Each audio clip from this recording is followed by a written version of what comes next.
What is up, everybody? Welcome back to yet another live stream.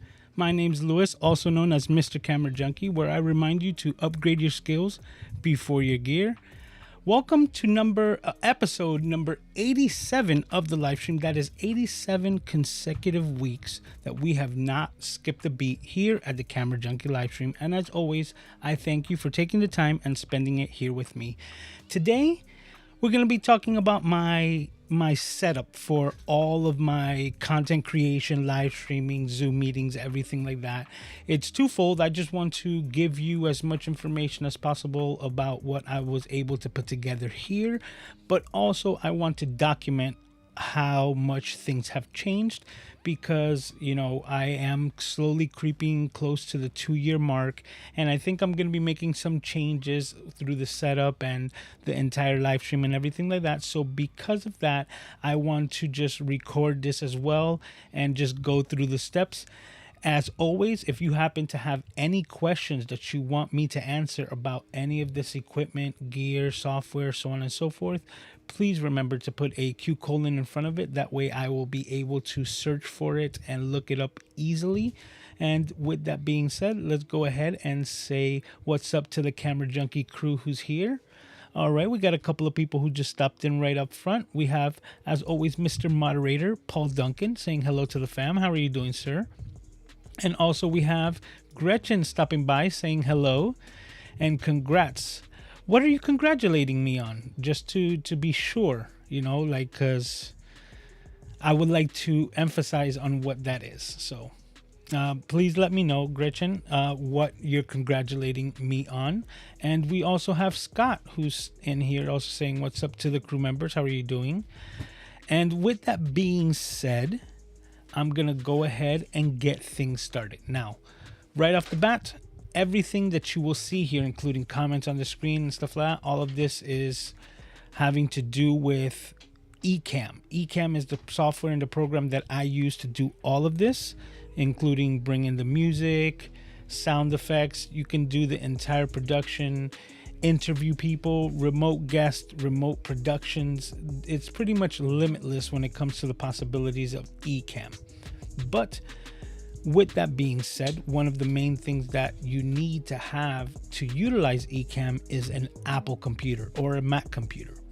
And I have been fortunate enough to been able to get my hands on the centerpiece of my setup here, which is my, let me see if I can get the overhead cam. C-cam should be good.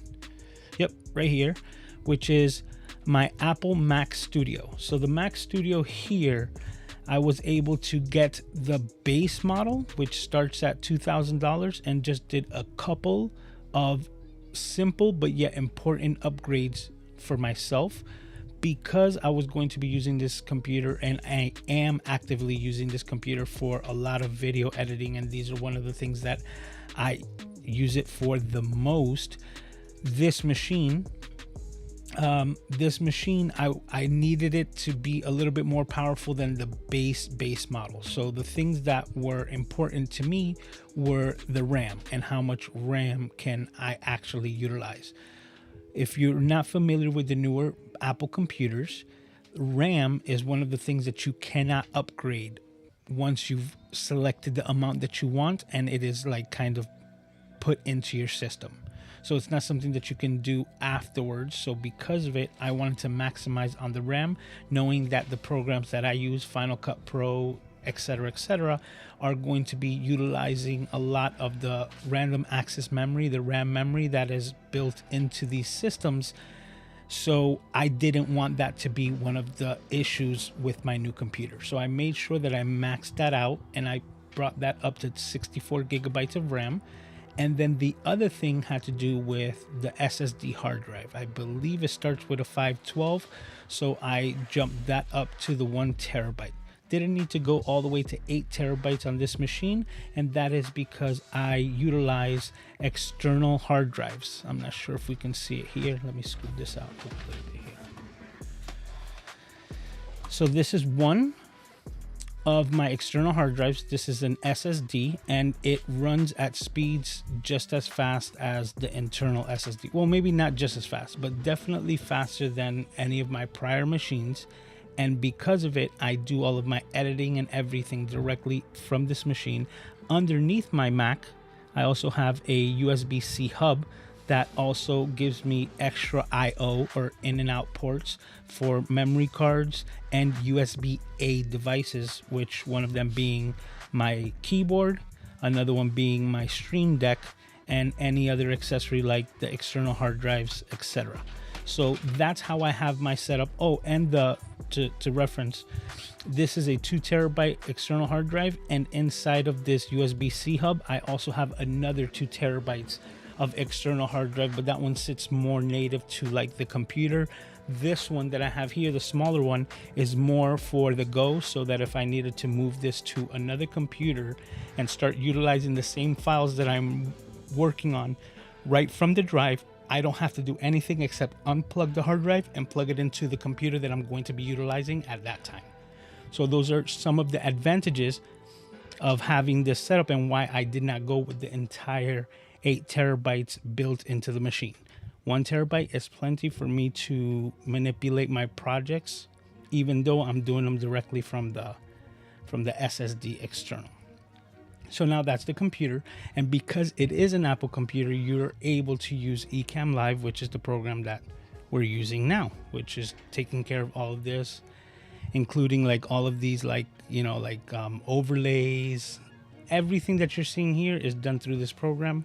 And like I mentioned before, even my pre-recorded content, it's a program that I use every day. So now, one thing that I did want to show, let me see if I can go to my overhead. This keyboard. I purchased this keyboard at the beginning of the year, and I was very excited about this setup because I have multiple computers, and because of it, I was forced to carry multiple keyboards and multiple mice on my desktop. So now I've been able to clean things up because of this keyboard. And the main thing is that I'm not sure if we can see it. Let me try to zoom in a bit. Okay, yeah, there we go.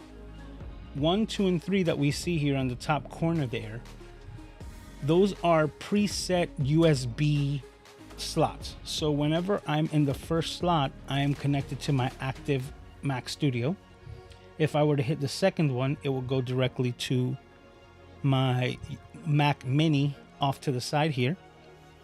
And the third one right now is set up to my MacBook Pro, so that if I ever needed to use or wanted to do something on my laptop as well, I can open it up and then still have this keyboard and mouse to be utilized with it.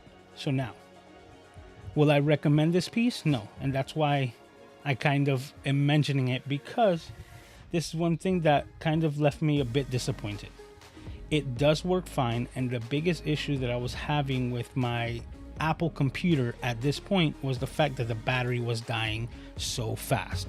So I was really excited when I heard about this MX Mini keyboard, because it was like the same size, so it was going to take about the same footprint as my other. And when it comes to the battery life, 150%, this thing is rock solid, the best thing.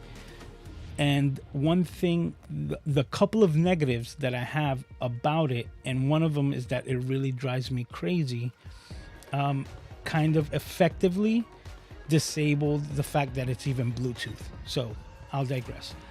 First little negative that I did not like, and let me go back to the overhead cam, is that I have completely shut off the backlight.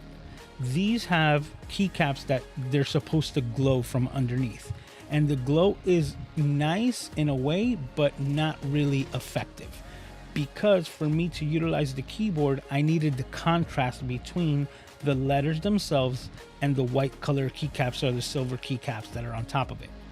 When the lights turn on, they actually end up hitting a luminance value, which is very similar to the color keycaps themselves. So in pure darkness, you'd be able to use it, but I don't type in pure darkness. I don't use my keyboard during the day in pure darkness.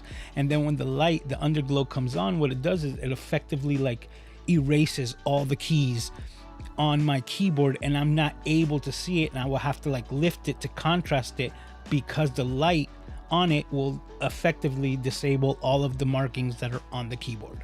So I went into the settings and made sure to turn that off, and that it never turned on again, which increased my battery like tenfold. This thing will last months, and I mean months, 2 to 3 months easily on the battery life of this system.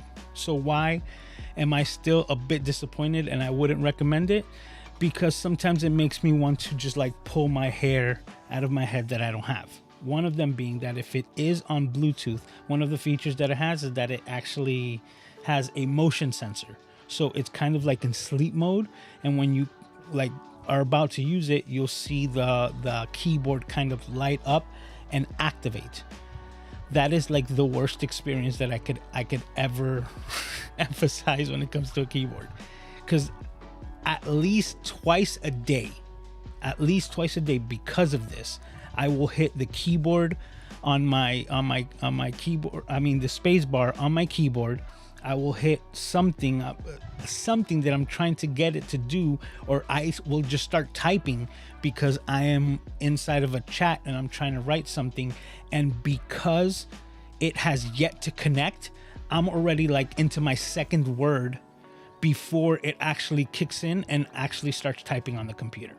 So for that reason, I'll go over it back again and show you that I actively have a cable plugged in to the keyboard, so it is effectively a wired keyboard, so that the space bar is constantly enabled, so that the keyboard is constantly enabled, so that when I go to it, it's working.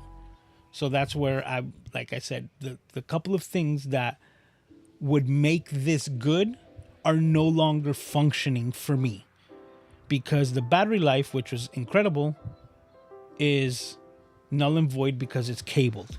And it's cabled because of the slow Bluetooth connection and the frustration that it's caused me all the time. Like I could be in the middle of a Final Cut Pro edit and I just want to hit spacebar to pause it at that moment, and it will pause it 4 or 5 seconds afterwards, because that's how long it takes for it to connect and actually register that I hit the space bar, if at all. So with that being said, I will just leave that, and that's my rant for that. Stream Deck, another piece. This has always been wired, and because of it has never failed me. This thing is a diehard. This is my true go-to device. This is what I use for my edits. So now let me go, and I'm just gonna quickly open up Final Cut Pro, not to actually edit anything, but just to show you how my Stream Deck has changed. Immediately, as soon as I open up the Final Cut Pro, which I'm gonna close in a second, as soon as it opens up, you get my entire setup now configures to it. And because of the way that I have set it up, I literally have to just place my hand here, and it's on all of my most used keyboard shortcuts, and all of the extra ones like markers, snapping, so on and so forth, are all set onto the Stream Deck.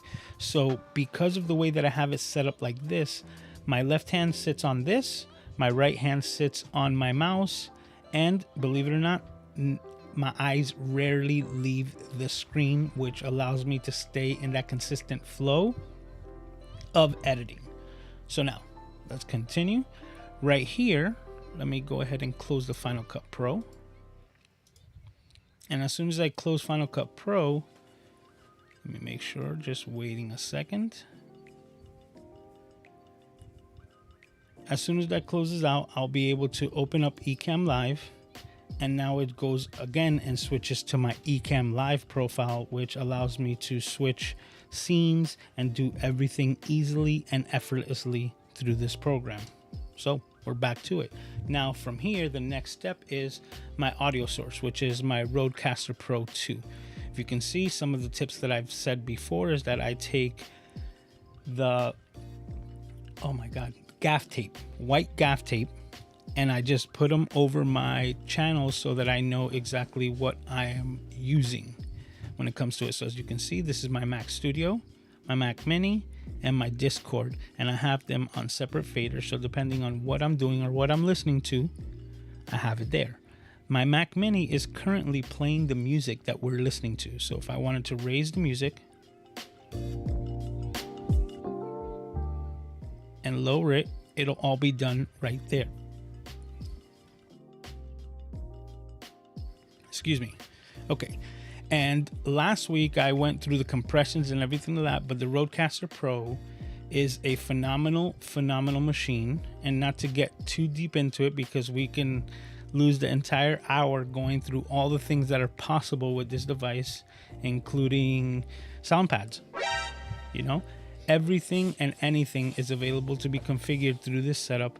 And where the way that I have it, because I was actually trying to get a VESA arm or a VESA mount to actually hold it up, I ended up having to use a laptop stand.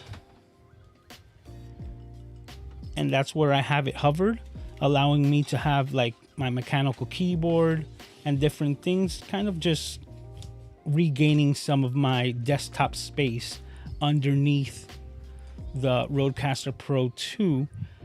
And now, full circle, what you're listening to is my homemade, one-of-a-kind, limited edition SM57V microphone. But I also have a Rode Pod mic. I have a Samsung MTR 101, a couple of condenser microphones there in the back, right there. And when it comes to microphones, they're all built into here. Now, there is another one, which, you know what? Let me play with that a little bit. Let me see how it sounds. And this is my overhead microphone. This is a microphone that I use as a secondary microphone. I don't think it's coming across too loud, so I'm gonna go back to it. But as you can see, this is kind of an over-the-head condenser microphone, or a shotgun microphone, is the one that comes with my Sony. I have it right here. My Sony on-camera set. What is this called? This is the XLR A1M. And let's go ahead and switch that back over.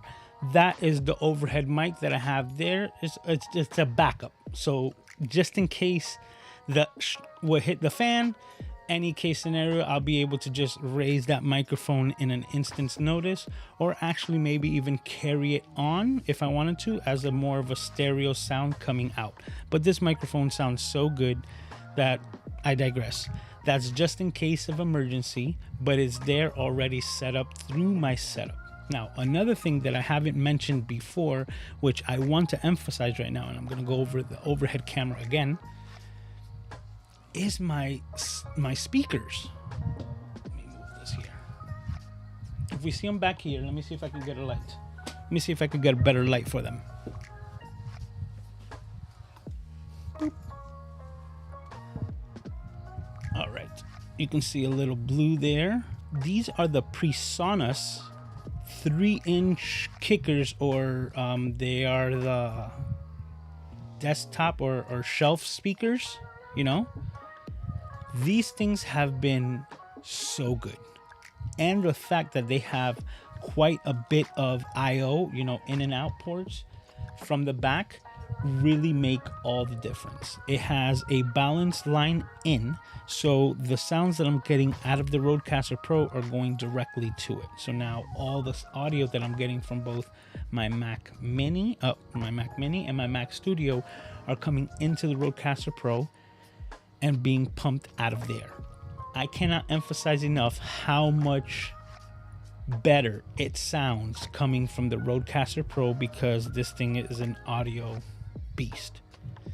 Because at the same time, the left and right connections, not the balance, but just the left and right in as another in and out port to this system, is connected directly to my Mac Studio through the headphone jack in the back. Because it's done that way, if I feel like it, I don't need to turn on the Rodecaster Pro to get audio.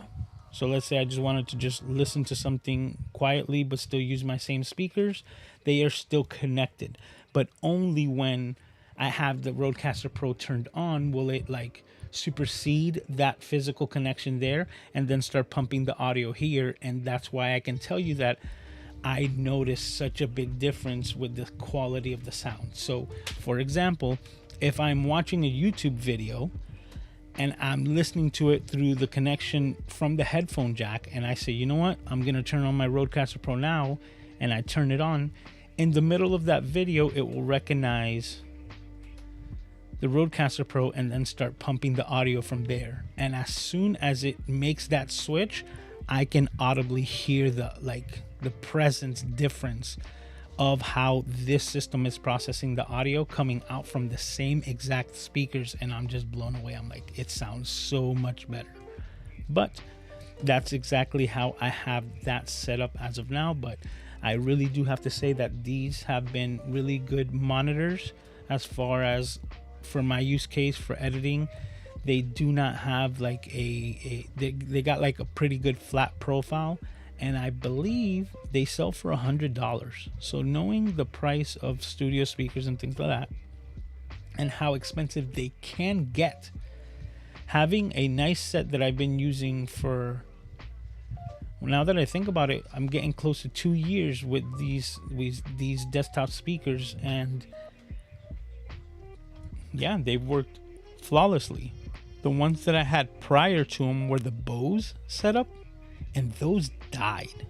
And then when I went to look, and I'm pretty handy when it comes to electronics, I started looking into it, and I saw that that was a common issue with the Bose desktop speakers. I didn't really feel confident to invest the money that I invested in those prior into a new set, so I went completely different. And like I've mentioned before, I suffer from old, so because I do this thing called consumer reports. And once I started doing consumer reports, this is what I landed on as far as my monitors, and I cannot say that I've been disappointed. They have been rock solid, and I would highly recommend these. So now let's see if we can go back to our overhead. Okay, so now I had mentioned the Mac Mini, and as you can see, I have it set up just here to the left. This used to be my main machine prior to the Mac Studio. But now what I do is that I have Sir Mr. Paul Duncan and all of my moderators over here hanging out in Discord just to the left. So if anything were to be happening, incorrectly on my stream, I would be, like if I were to get a message and I would see it in the chat, I would actually confirm it with my moderators. And if they're telling me like, hey, you need to fix something, like last week I got stuck on what is it, demo mode, so for a lot longer, and then when I come to look, my moderators were telling me like, hey, like switch it up and get it out of there, but I wasn't able to pay attention. I do my best, but that's what I have set up here. So this is my Discord keeping me informed. At the same time, like I said, I have the Mac Mini playing the music, so it's being routed into the Rodecaster Pro as well, and then being pumped out onto the live stream. Let's see.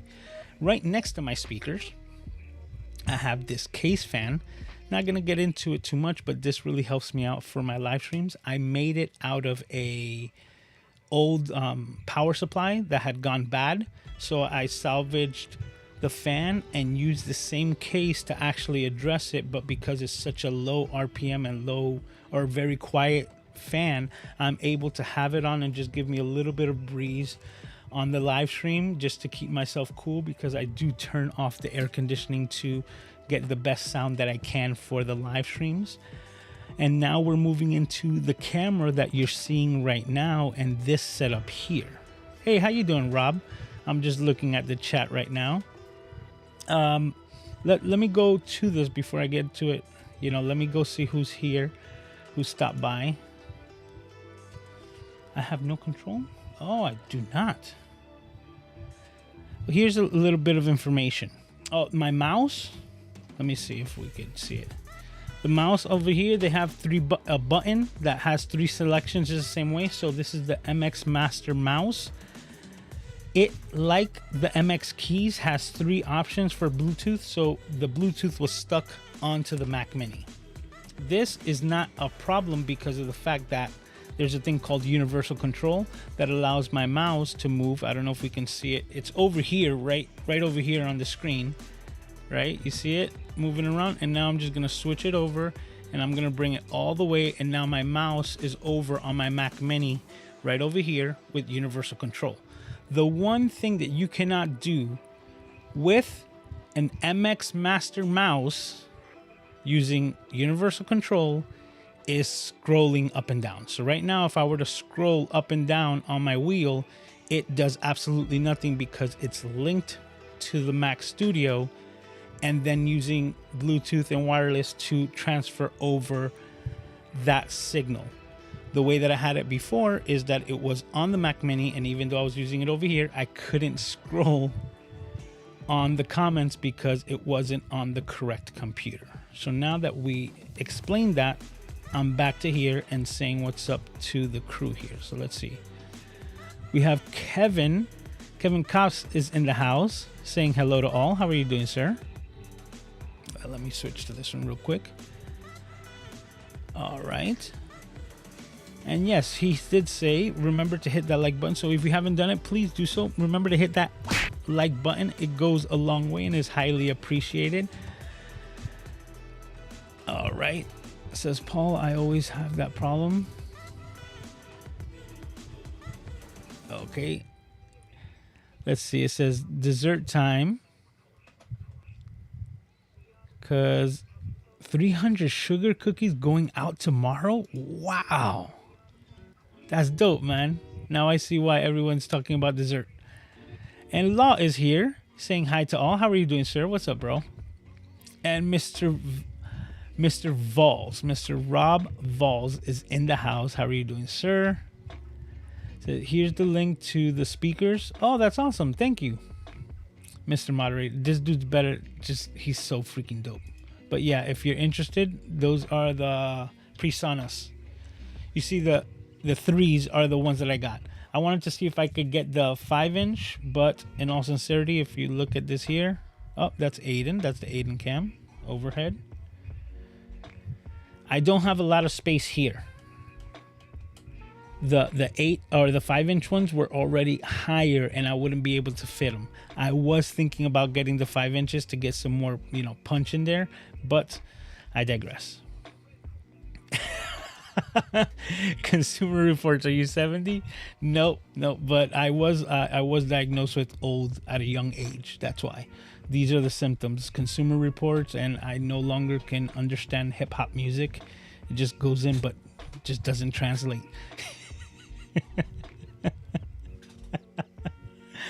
All right. So we do have a question here. It says, what does your electricity bill look like? I am very fortunate that I don't have an electrical bill. The way that I have it set up right now with my landlord, electricity is included.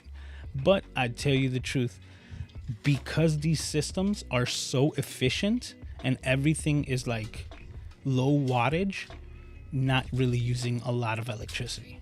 And I can, if you were to go into, like, I'm a nerd when it comes to this stuff, all the technical aspects. A Windows computer, for example, my Windows PC down here, okay, in off mode, in standby, the power supply is actually consuming more electricity in standby than my Mac Studio is to run this live stream. Where's my explosion? Right there. So think about this. My Mac Studio right now is probably consuming an average of 7 to 8.5 watts to do everything that you see here because of the efficiency of M1 Mac computers. That is just about as much as my LED light bulb that's sitting right in front of me. So my computer at full tilt is consuming the amount of electricity of a 7-watt LED light bulb, which is Energy Star efficient. My Windows computer at idle on standby is consuming 8.5 to 9 watts of electricity. So that's where it goes to show you, like, these machines could make all the difference if that's something that's even concerning to you. And the fact that, like I said, my air conditioning is not on. Everyone's been going through a lot of heat lately, and I live in South Florida, and it's not the coolest place, and this thing runs cool, so it's not adding to like the heat of my entire, like, you know, studio and my home here, that it will be something that will be even, you know, or that the fans are kicking on at full tilt because of the fact that it's getting hot. So now it just needs to, you know, cool itself off. So these are all the advantages to this new Apple Silicon and the M1 and M2 systems. I highly recommend for that, especially when, you know, from my own personal experience, I was using a Windows computer here. I was using a Windows computer for my live stream, and for a couple of different reasons. One of them being that Ecamm is such an incredible program and what I can do with it for my live stream. The other one being the annoyance of Windows updates and my machine restarting in the middle of my live stream is why I totally moved to the Apple, and I haven't looked back. I had a MacBook Pro computer, and I was only using it for my photography, because how I had mentioned to so many people, unless you were doing some type of photography editing, video editing, or anything like that, buying an Apple computer really wasn't recommended. And this is talking to you from a computer guy, because if all you were going to do was like search the internet, you know, Facebook or something like that, you do not need to spend the extra budget on an Apple type computer. But because I was doing photography, I recognized and I took my own advice. So even though I was mostly PC based, I still picked up my MacBook Pro so that I can get the best of the best for my photography. Once I moved over to Ecamm and started using these computers for my everyday, that's when things changed. And my Mac Mini was the thing that changed my mind to eventually allow me to know that I was going to invest even bigger into this system. And then I got the Mac Studio. And once again, I did not go for the $4,000 setup and upgrade it from there. I started at the base model because I was actually in the market of replacing my laptop. And what I was going to do was I was going to buy a MacBook Pro laptop, one of the newer ones. But once this came out, this fit my lifestyle better for what I wanted it to do and where I was going to be doing that work, meaning here at the desk. And now I have the ability to still upgrade my computer, my MacBook Pro, for photography, but I don't have to buy a MacBook Pro to replace it. I can literally buy, which I'm most likely going to do. I kind of already have my mind set. I'm going to be buying a MacBook Pro M1, the one that most people didn't like, you know, a couple of years old, or the MacBook Air of that same one, something light, easy to transfer and be able to utilize for my photography. And that machine, even though it's not the latest and greatest, is still so much better than the actual laptop that I'm using for my photography now. That is still such a huge upgrade. And then, like I said, I got all the power that I need in my Mac Studio, so it's not like that's where I'm really gonna be lacking. So that's the mindset. Back to this. Here we go. Let's see. This cam right here. The camera that I'm using, that you've been seeing this entire time, is the Sony a6100. Let me see if I can give you a quick view. All right. Just took down the light real quick. All right, leave it there. Just to show you exactly the setup that I have here. I have the Sony a6100, and what the most recent change is that I had my camera hanging from my desk. So whenever I would shake my desk or bump into it accidentally, my camera would start moving because it was attached to it. And the way things are hanging, it would just constantly like continue to bounce until it settled itself again. What I did to change this was I actually took, and let me see if I could actually,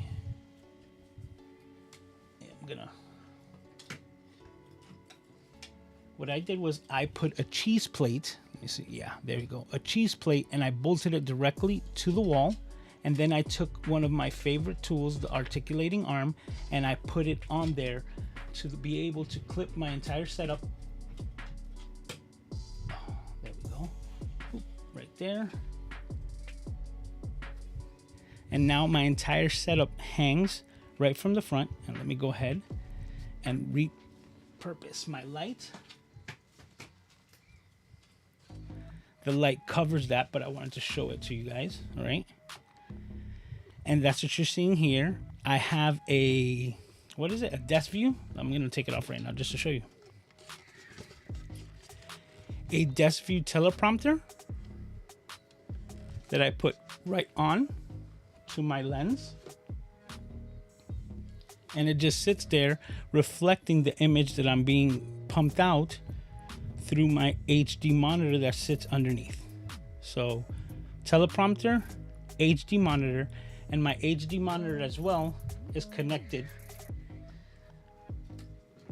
via a quick release, the same Ulanzi, so that I can take it off completely.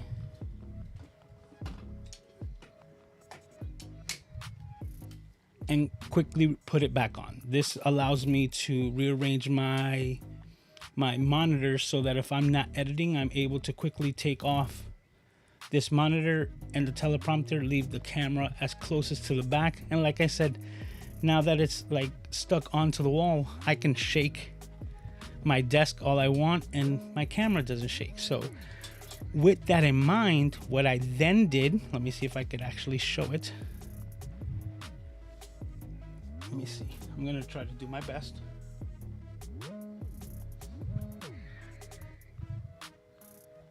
Boop. There we go. Okay. I'm just going to point it out and I'm going to do my best because the microphone, you can see my face on the camera itself. Okay. This is the camera that we're talking about. This is also another identical camera.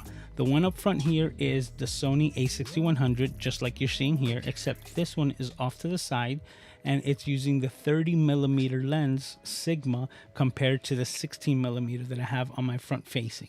So this is like my side view so that while I'm checking, you know, the comments and things like that, I have them in rotation, but it was also attached to my desk. So at the same time, if I were to shake my desk, it would shake like crazy. And the fact that it is being like hung onto this articulating arm the same way.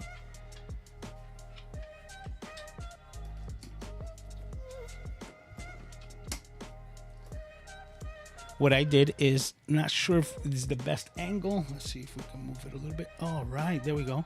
I took the same cheese plate and threw that right there. And now it's hanging off of my articulating arm.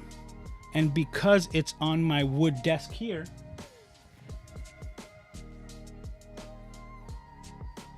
yep. And because it's on my like wood, well, cabinet there on the side, because of it, it doesn't get affected. So it's just the same as the front facing camera. So the same way that I can just shake my desk now, I don't have to worry. I can lean on it. I can do whatever I want. My cameras do not shake. And the overhead shot that you were seeing just there is also attached right above that same contraption. So I literally have two off of that wooden, shelf. And now that has kept that completely off to the side and allowing it to just work smoothly. The one camera that is still attached to this shaky desk is my overhead cam. So just to give you a small example, if I were to move my desk or bump into it, you can see the vibrations, how they just reverberate through all of this system. So that's basically where I've been at. I do have, a secondary monitor. Well, that's the Aiden Cam. A secondary monitor here. And that's the same as this television here, television monitor. And what I do is that when I'm editing, I'm not using the small monitor here, except I'm actually using both of my main monitors. And that's when I would go ahead, remove the light. The light, the same articulating light that I have, as you can see, these Ulanzi clips, these are my favorite. I have them quick release for everything. I have another articulating arm above my head up here, and that's where I would connect this, so that if I'm not using it as a fill light right in my face, I will actually just put it overhead, and then it becomes like an overhead light for my desk, so it's multi-purpose. At the same time, like I said, I will then disconnect my monitor and my teleprompter to then minimalize if I needed to, which I usually don't. The camera, just like that, is fine. I still have the ability to take off the camera and just remove this entire setup through these quick release, and then adjust my monitors and put them so that I can do my video editing as best as possible. So this entire setup, my command center, is built to be multifunctional and multi-purpose. So that's, yeah. And then last but not least is the Aiden Cam, which is what I use to just monitor on my son. It's a simple little webcam that I have on another articulating arm that just hangs right there to the bottom of the screen and allows me to see my son and the mischievous things that he's doing. Like, he got into that green box, which he wasn't supposed to, but I'll take care of that in a bit. And if you didn't know, he is the reason why I do what I do. That is my miracle man, my most prized possession, Aiden Alexander Vega. And he's also my biggest distraction. Just to be clear, he's my biggest distraction.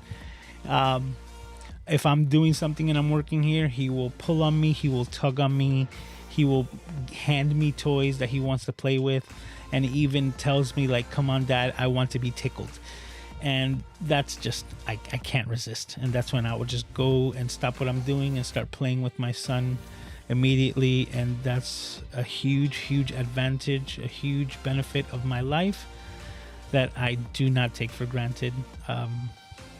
Throughout all of these rough times in the last couple of years, no matter what, I've been very fortunate to be able to spend all of my waking time with my son. And school is starting very soon again, and once he goes back, I will be missing him during the days more than anything. But it is what it is, and like I said, I just don't take it for granted. I am so grateful that I was able to be there for my son, which is why I do what I do. Now, like I mentioned before, if you guys have any questions about this setup and want to know a little bit different, oh, I did forget to mention one thing. All of these cameras, right? They don't just connect themselves automatically. I use the Elgato Camlink 4K, and that's to actually get a 4K image out of my cameras. Now, I have purchased, and I did start my live streams with the $20 Amazon video capture cards, and they work fine.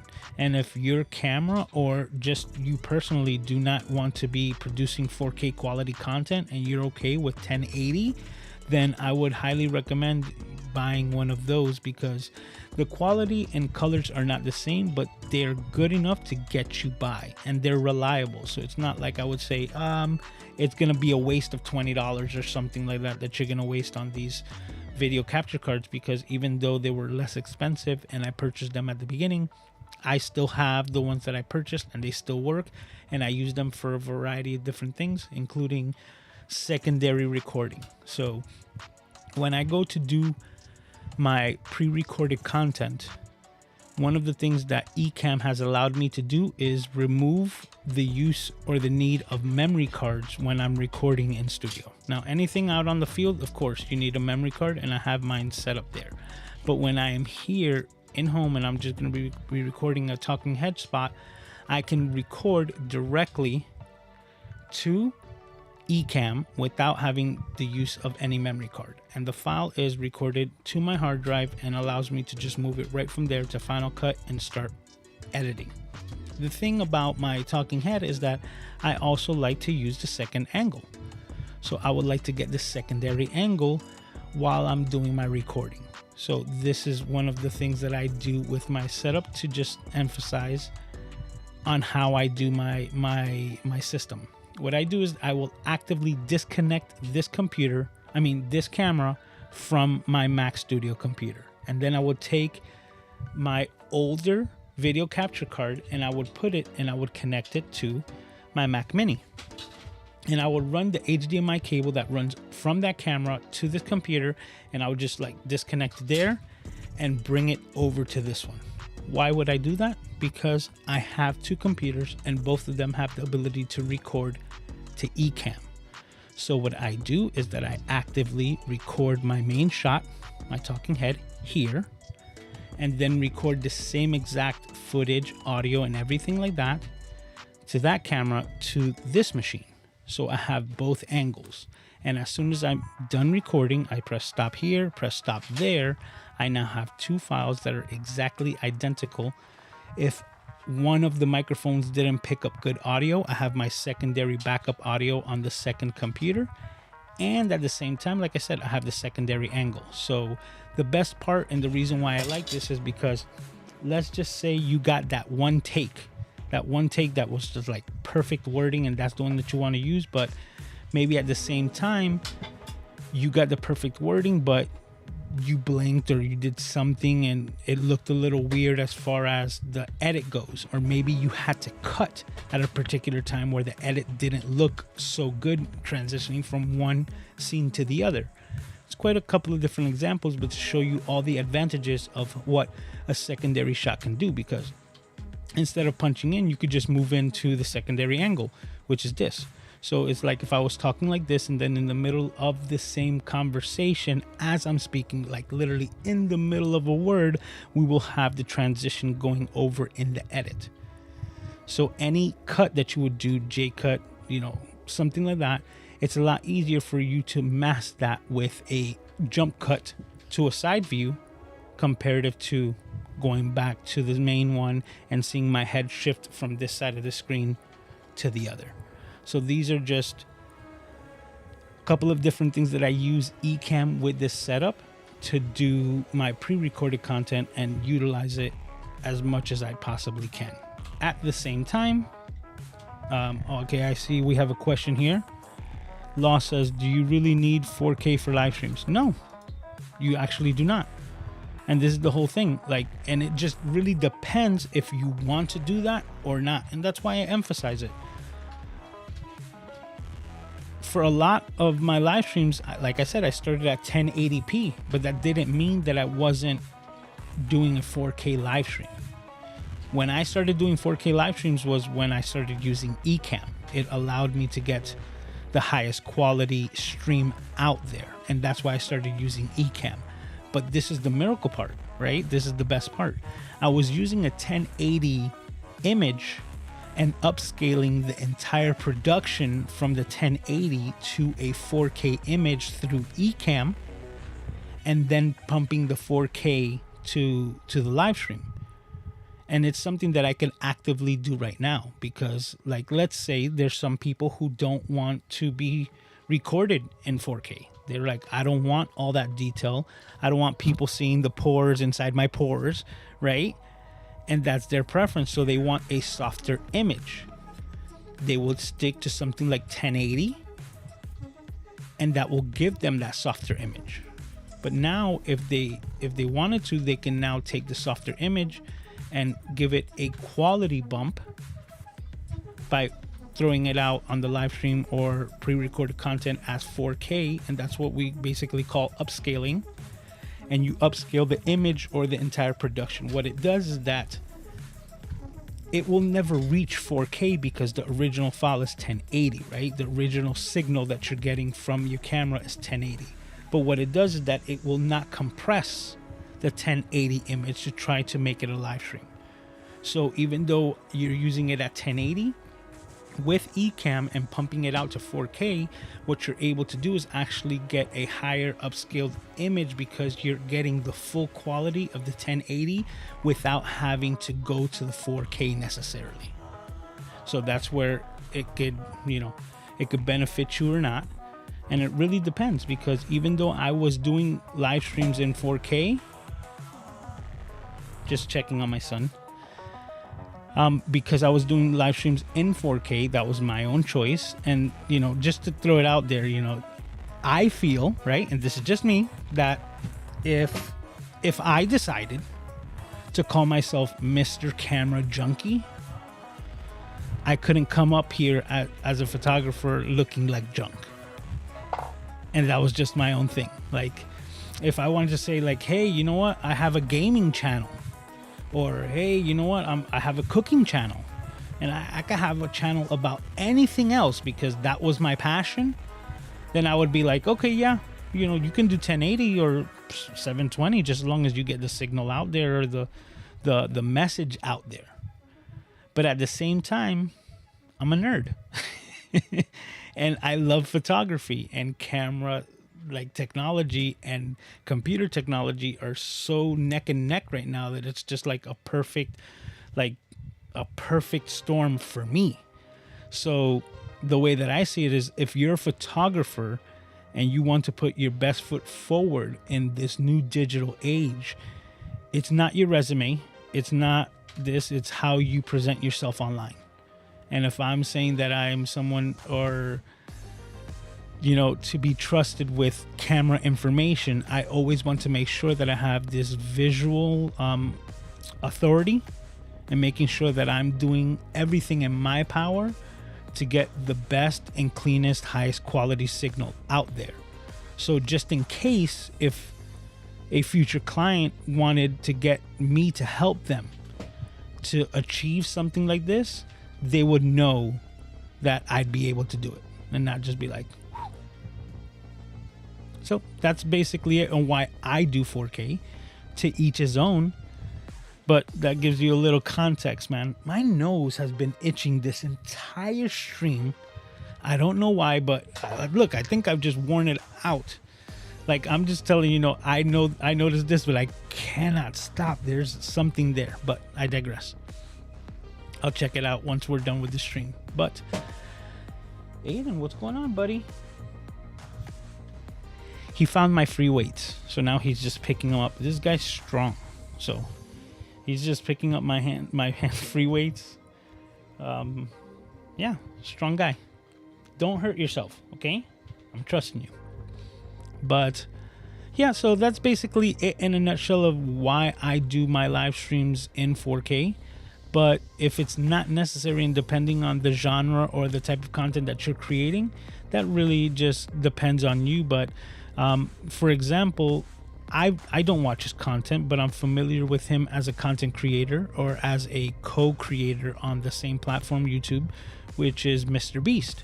And Mr. Beast has all the money in the world to do whatever he wants when it comes to production. He spent multi-millions on Squid Games and other different videos that he's produced. And he's got all the cameras. I think I saw an interview of of a tour of his studio. Yeah, that could be found, a studio tour, and I think it was just this past week on a channel called Mr. Who's the Boss, was able to do this studio tour with Mr. Beast, and I think they have over $250,000 worth of camera equipment for their studio, or for their studios, for their production. Okay, so nothing that this person would want would be denied to Mr. Beast. Yet all of his videos, and he says it himself, all of his videos, no matter what quality they get recorded in, even if they're recorded in 8K, will be uploaded to YouTube in 1080p. Because that's the type of look that he wants to achieve. He doesn't want an overproduced look for his content because he knows his audience. He knows that he's catering to a 13 to 16-year-old demographic, and that the quality of camera is the least thing that they care about. And the thing that gives them, I guess, a sense of authenticity is the fact that their picture quality looks the same that most of the people who are watching his content can produce themselves with their own phones.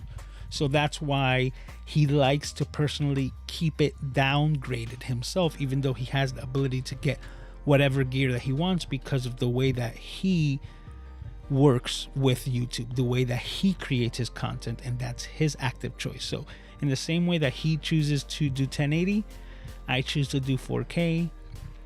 It is literally a choice, just because, like, that's where I want to hone in my skills. So, all right, so I'm gonna go ahead and check back in the chat, see if there's any other questions here.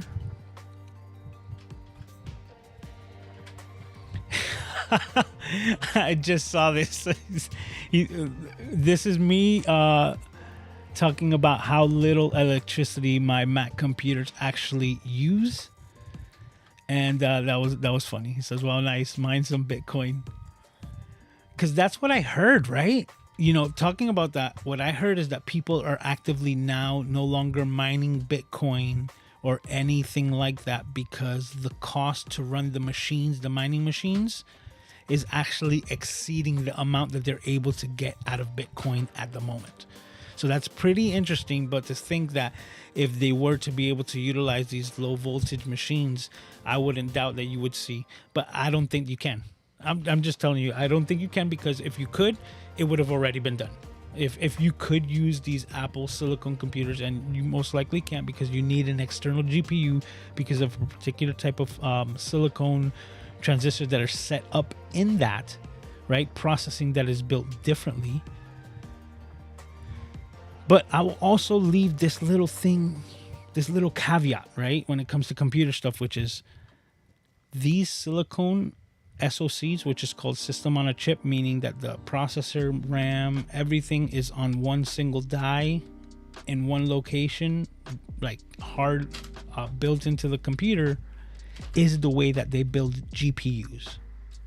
So there could be a little bit, back and forth. But as of right now, you can't mine with these because I would have seen it already, and you would see mining farms. What I do see these Mac Minis, the M1s, being used for is for programming. When they're writing code writers, whether it's Java, like whatever it is, Python, Blender, so they have like these server farms, and then they start making these cores render out, and it literally has to do with cores. And I've seen server racks of these Mac Mini stacked like 12 vertically side by side to be able to just like link them all and use them as a farm for the rendering. So very interesting stuff. I'm sorry if I went hella nerdy on you guys. Sometimes I forget that I've forgotten more than most people know when it comes to computers.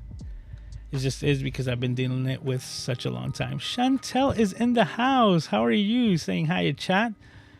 Kevin is saying nice plan for upgrade there. Followed a similar path. Grabbed me the base M2 Air and replaced the 2017 MacBook Pro for out of the house, and has been very nice change. You see, and you had a 2017. My MacBook Pro is the 2013. So it's even older, and that's why I said anything with M1 will be such a drastic change that it just benefits me. And to know that the MacBook Air, the new one, has like crazy amount of battery life, which is what would be ideal for a mobile computer. Hey, it's kind of like a no-brainer, at least for me. And Gretchen says, Q, did you say cheese plate? What? Yes, that's exactly what I said. Cheese plate. That's just a term that we use, when it comes to gear and all of this stuff. But it's basically a little metal plate. Oh, here's a good way of putting it. Camera cage. You see how this camera cage has all of these little... Let me see if I can get it to focus away from my face. You see that the cage has all of these holes? These are all different fittings so that you can attach a variety of different things, different size screws from 1/4 to 3/5. So it has all the options there. This is anodized aluminum, I believe, but I digress. A cheese plate is basically a small little metal plate that is full of these little holes, and that's all it is. So because it looks like Swiss cheese, because it's just a little slab with a bunch of little holes, the industry has dubbed it the cheese plate. because you're able to attach it. So the same little holes that are everywhere through this cheese plate allowed me to just press it against the wall and just tack it down. As soon as I tacked it down, I then took one of my articulating arms and attached it to the cheese plate that is now attached to the wall, nice and tight. And now I have the force that I need. Set up my articulating arm and connected my camera. End of story. So it was, for me, the easiest wall mount that I can find, because it gives me versatility and the simple fact that it's not only a wall mount. The fact that I took that and I put it over there on the wood, and when I decide to switch things up or move from this location, it is literally like just take that off and I can utilize it for the same exact thing or whatever I want, because it's just another accessory that allows me to connect maybe a completely different camera or a variety of different accessories to it. Cheese plate.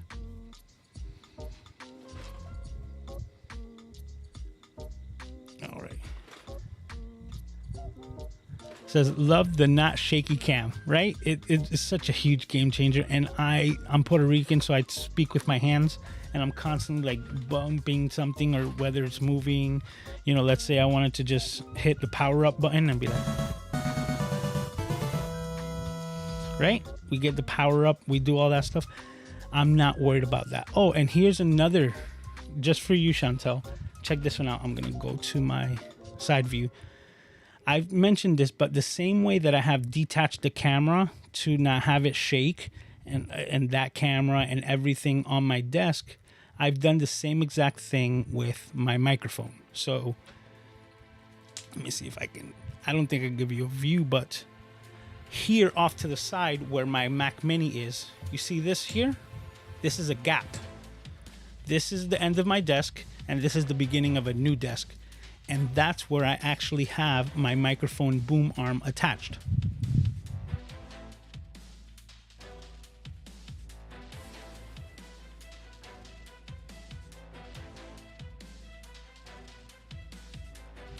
So as you can see, if I shake it, you will literally see this monitor here that's on the same desk shake.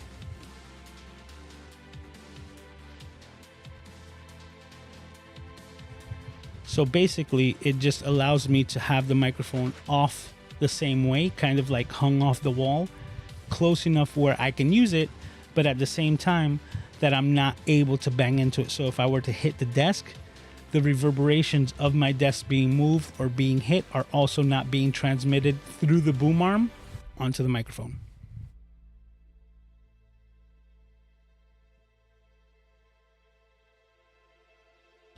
Better position over there.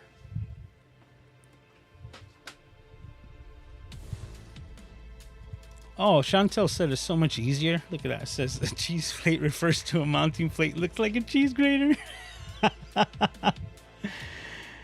It says kids are like that. Yes. He's all into it, but like I said, there's nothing dangerous, so he's good. I just need to make sure that I take care of cleaning things once I'm done here.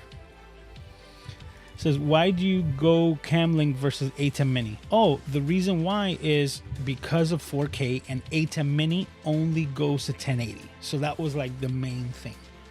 Second, let me give you another shot that I can do because I have separate cam links that cannot be done with the ATEM Mini.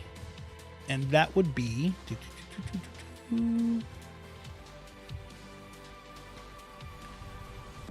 me see. Boom. Bam. My dual cam setup. See? Because right now I have two separate cam links that are being processed by the computer, I can literally have like two separate camera feeds being displayed at the same time. These two camera feeds being displayed at the same time kind of acts like the interview mode here within Ecamm. But what it does, like effectively, is gives me two feeds. The one thing that's negative about the ATEM Mini is that this is not possible. You can connect 4, and depending on which system you have, 8 connections, but your outsource, what your computer receives, is only one signal. So only one of the channels that you have, whether it be 4 or 8, can be displayed at a time, never 2. I can't do like this other one where it's so simple to just do my demo, where I have myself in a bubble here off to the right, and yet you can still see my hands because I have the cam link that is being processed individually for this camera, and yet the other one that's being. So because they are all giving their own signals to the cam link, to the computer and to Ecamm, I'm able to manipulate them how I see fit. So let me also do another thing. Where is it? Okay, so right now we're in live demo mode, right? And what I'm going to show you is that right over here on my left hand side, I have this thing that's a folder that says 13 Go, right? That is a preset that once I hit here, let me go back. It actually starts utilizing the feeds from this folder. So as I continue to speak and just check in chat, so on and so forth, what's going to happen is that these camera feeds are going to start moving by themselves. And you can see it here. I know I'm still in live demo. Maybe you can't see it, but as you can see, as it skips, now it just skips over to this. And this has nothing to do with me actually clicking. I'll fix it right now, puppy. Me having to actually hit the physical buttons. As you can see, I'll just stay here. I'm going to hit here and then get out of the live demo mode. So as you can see, and it just will continue to rotate, and I'm not actually hitting the buttons. I just have it in the folder, and because I've preset these scenes in my folder and their time, they're just gonna automatically start scene switching by themselves. And this is usually what I do when I start getting into like my soliloquies, and if I'm gonna break something down on the subject of the live stream, I will hit this so that I can just, like I said, I'm Puerto Rican, speak with my hands, focus in on this camera, and let the magic work itself out. And these is one of the many reasons why I absolutely love this program, Ecamm. Like, I can't emphasize this enough because like the possibilities are there. So I always be like, what else can we do with this system? And it never fails, like, to amaze me. It really is really good. And then I can just hit one button on my stream deck, bring it back here, and now this is my main shot, and it's not going to be rotating because I turned that feature off, just because that's the way that I have it set up here. All right, let me get back to the chat. Okay, I did answer this one where it says, do I do 4K do I need 4K for my live streams? And we went through that.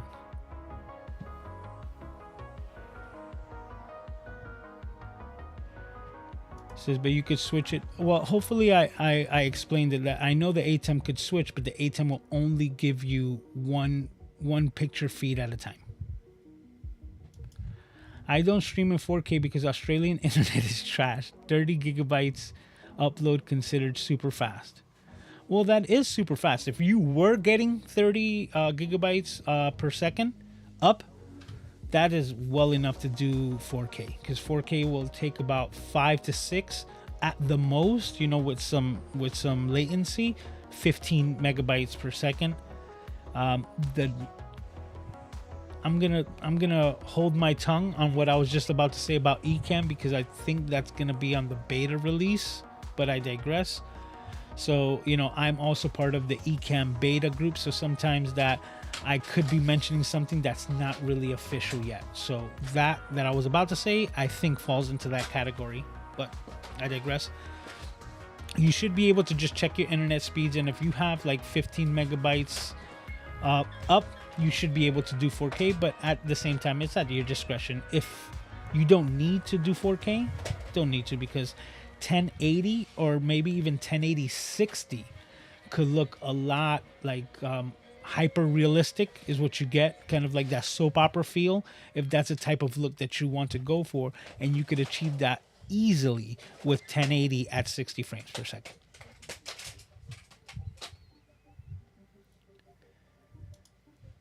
And it says you can do 4K 30 with 30 and up. I actually think it's less, Paul. I think it's more like 15. You're giving away your secret. The girl needs her 1080 softening. Hey, don't get me wrong, because look, I have a variety of, like, I have these vintage Nikon lenses, and they are old. And like, if you were to go by like today's specs, people would be like, why would you even use that? Like, one of them is I believe it's a 70 to 200, you know, like a standard zoom lens, but no autofocus because it's a full manual, you know, lens from Nikon before they did any type of autofocusing. The aperture starts at 4.5. Okay, 4.5. It's a 70 to 200, but it's like, it's about this big. That's why it's so amazing to me, right? It's about this big, and it's got that old school rocker zoom. So it's not like you had to spin it. If you're familiar with what I'm talking about, hopefully you understand what I'm talking about. So it was a pull zoom system where you could literally push and pull the lens, where you would actually rotate to do the focusing, was the mechanism to zoom it from 70 to 200. And it's an extremely soft lens, and adapting it and everything, whenever I would shoot with it as a vintage look, all the women would love the images, because I would just show them the back of the camera, and it was so soft that there was no sharpening or anything that needed to be done, and they feel like they look like a movie star, and they're like, oh my god, it's like a dream. It's like, yeah, that's called, you know, haze. or what is it called? Character, you know, that you would get from these not as sharp lenses from back in the day. So definitely.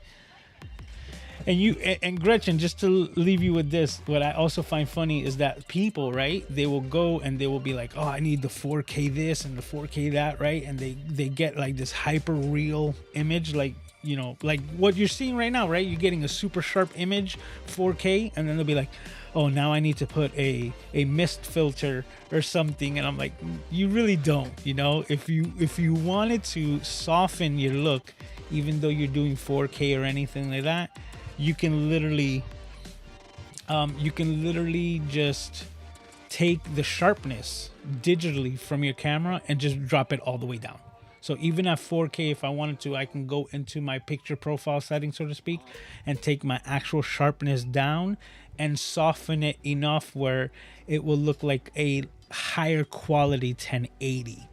But these are all just like tricks that you can do, you know, to get the look that you want.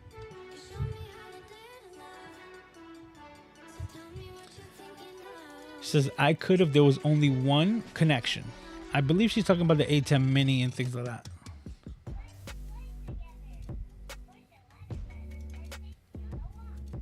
She says, I love the options we all get to make the stream best for us. Absolutely.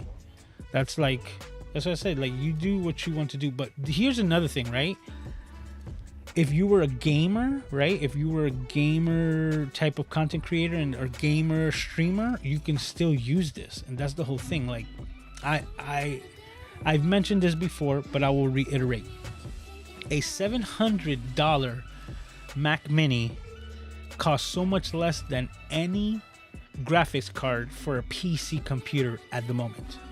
Yet people are trying to get $3,000 GPU computers or GPUs for their computers so that they have enough gaming power to be able to feed their television a high quality, you know, high refresh rate feed so that they can maximize their gaming. Because that is like the one technical aspect about, you know, online gaming that makes the biggest difference, which is actually the refresh rate of your monitor. Like, the refresh rate and how fast your monitor can do that for you can determine the difference on how fast you're able to see the moving objects, click on them. If it's a first person shooter, you know, like a headshot between the trees and all this stuff. People who love playing Fortnite, you know, first person shooter type games, the refresh rate is going to make the biggest increase in performance for your gaming aspect. So that's where the gamers do not want to lose that, because playing a game at 60 hertz refresh rate when everyone's playing at 120, 140 puts you at a disadvantage. But to explain why I emphasize this is because you can run the stream, right? You can run the stream from a Mac computer with Ecamm, with a couple of video capture cards, and blow out the water, right? The type of quality and production that you can do, because you're not putting all of the emphasis on a machine. So let's say you had an older gaming machine and you needed that $3,000 bump to actually get your computer, or for your computer to actually play the game the way that you want to at the high refresh rate, and still at the same time leech the information to be able to broadcast the game over your live stream. Well, if you were to do it away from an A10 mini, I would recommend for you, instead of getting that $3,000, the $3,000 video card, I would tell you to get yourself a $700 Mac Mini and let that run all of the live stream. So whether it's Twitch, so on and so forth, whatever it is that you're using, run the system out through the Ecamm. So now I'm going to go back to this demo cam here. And this is basically what you would see in a video game, like a gamer's type of channel. So you're just going to see like a picture within the picture. So now, how would I achieve this? Very easily. 2 cam links, or even the lesser ones, right? And what I would do is have one going to my camera, which is recording me or my gameplay, my expressions, right? That's going to go in the bubble underneath. And then the second one is going to get the feed from my gaming computer. That feed is now going to be broadcast like what you're seeing here, like the camera. So you'll have the gameplay here. This is Fortnite.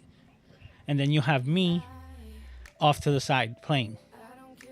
The best part about this is that I will not be watching my gameplay through Ecamm. What I would then do is connect the same computer directly to my high refresh rate monitor and totally bypass having to ask this computer, right, my Windows machine, my gaming machine, to do all of the processing of having to capture video, having to, render a live stream, having to upload and do all of the hard, heavy lifting while you're asking it to be a max efficiency machine for your game. Have your gaming computer play your game and have your Mac Mini do your live stream. Boom. Done and done. And the quality of your game and the quality of your live stream will increase tenfold. And that system itself will cost you in total less than $1,000 to upgrade the machine that you have already, instead of having to buy the latest and greatest the 3090 video cards that are being released right now, like the GTX 3090s.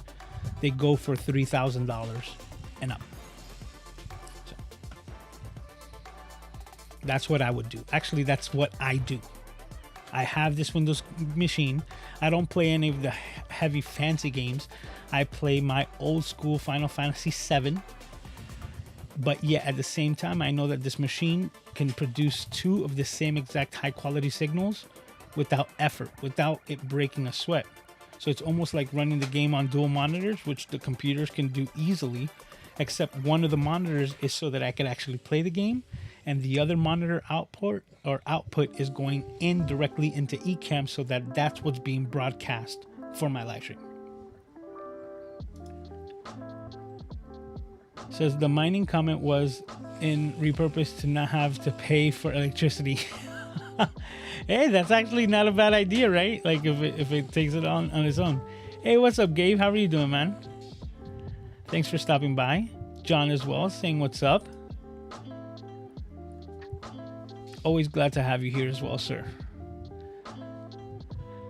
Says, I've been catching up on some videos that I missed today. Glad that I watched this. Going to get a separate cam link for both my cameras. Just about start using Ecamm, so it's helpful. Hey man, and I'm happy to help. So if you have any problems or you're thinking of like, how can I do this? Shoot me a message. I'll be happy to help, because like planificating, you know, like planning all of these things. Oh, that's like half of the fun for me as well. So that's why, like I said, I'm recording this as document, because I know I'm going to change it. Not because I have to, but because it's what I also find fun. So I'm having fun. It says we are also part of the group. Absolutely. Stop calling them vintage. The Canon versions were what I used all the time. Now you're talking my language. Understand? Absolutely. But those push-pull, man, those old school lenses, and I have to say that they are, okay? If we call a classic car after 30 or 35 years a classic car, if I'm talking to you about a lens that's 60, 70 years old,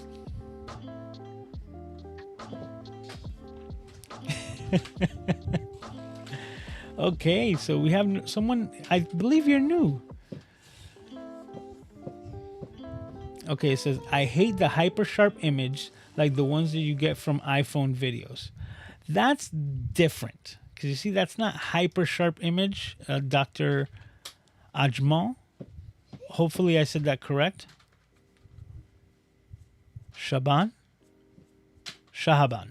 So Dr. Shahaban, hopefully I said that correct. Give me a thumbs up or a thumbs down. Shahaban. So Dr. Shahaban, I'm saying that for myself. Hopefully I got it correct, because if I did, then that's the way I can remember it. Okay, so Gabe is here. Says could this also be done using NDI? It could, but in this aspect, if you're talking about gaming and stuff like that, I wouldn't recommend it, because NDI is still a networking source. So you could have some like latencies of the signal or loss of quality. So depending on what you're doing. So but that's what I said. It is possible. The only thing that I would like recommend for an NDI, honestly, is something like, what is it? This shot. Like this is not a full-blown camera. This is actually my iPhone XR. And it's a broken iPhone XR. Well, broken, yes and no. Like it functions when it wants to, but it has a messed up like digitizer, or the actual chipset that actually corresponds to it. So it has what we call ghost touch, where it will just start opening up random applications whenever it feels like. I can change the screen on that phone a million times over, and the problem consists of the phone itself. You okay, buddy? And because it consists of the phone itself, I only use it as a camera, which works very well. It's lightweight, so I have it hanging, and it gives me this wide view as like my behind the scenes shot. And that's what I use it for. Aiden Cam, as you can see him right there, that's just a simple little 1080p, what is it, a webcam. Literally just a webcam. And then these are my cameras that I had as a photographer. So that's one thing that I knew that I actually had already in my arsenal when I first started live streaming, which was I was able to research and find out like I had more than enough gear that I needed to start live streaming. And that's when I was like, okay, I'm gonna start live streaming. And now we're reaching on close to 2 years. Oh man, we're at 12:27. This guy's getting excited. But before we close this thing out, we cannot go without Cities Gaw, channels that I think you should go and watch. And this week, Cities Gaw, is my pleasure to introduce to you, if it hasn't been done before, Mr. Anthony Lapani. He's a content creator, ex-Canonite, Sony shooter. So he's got that same type of thing, but is like an Italian guy, Great content creator. You know, he's a bit funny. So, and if you notice, that's a theme that, you know, being able to be jovial and be yourself and not take things too seriously is one of the things that attracts me the most to content creators on this amazing platform. And that's where I recognize that that's something that I admire the most, and is one of the things that triggers me to subscribe to a channel the most, which then allowed me to understand that I just need to be more of myself in the same silly, not super serious type of, you know, like, don't take yourself too serious type of way, and make this platform what you want it to be, right? Make it what you want it to be. And what I've done is I've created a weekly live stream that is the highlight of my week, right? And like I said, like, I'm gonna get into that aspect, but there's no other place that I would rather be except the Camera Junkie live stream, like hanging out with all of you amazing people here in chat. And the fact that it has been 87 weeks consecutive of this live stream.